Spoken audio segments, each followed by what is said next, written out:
Ito po ang barangay road. Meron na ditong linya ng kuryente at saka tubig. At ang property na i-offer ko sa inyong mga kapraps ay ito katabi lang po ng kalsada. Ito ay develop na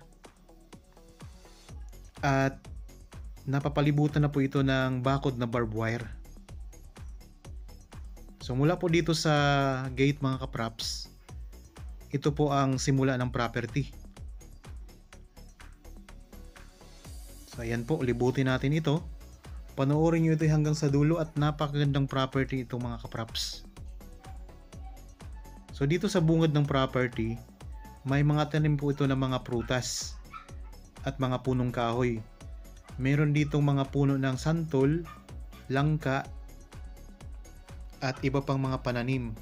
Tapos sa harapan ayan may mga halaman na rin yan mga kapraps.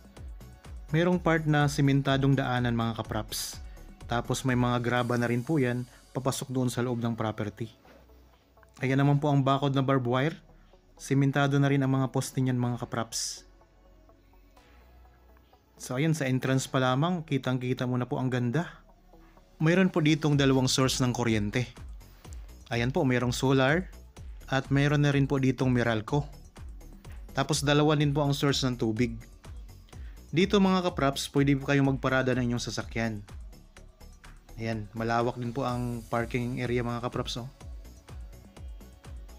So napakaganda ng property na ito.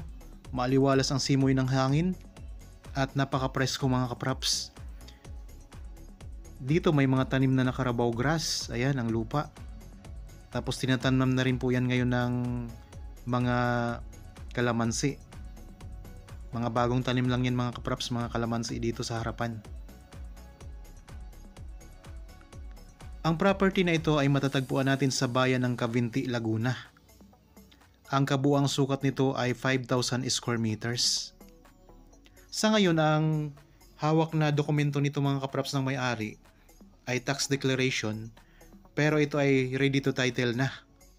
Karamihan po ng lupa dito sa bayan ng Cavinti ay tax declaration ang hawak ng may-ari. Pero lehitimong may-ari naman po yun mga kapraps. Ayan o, iba't ibang mga punong kahoy ang tanim dito. May mga prutas din. May mga tanim din dito ng mga pinya mga kapraps. Ayan o, sa bandang gilid. Dito sa harapan ay maganda na.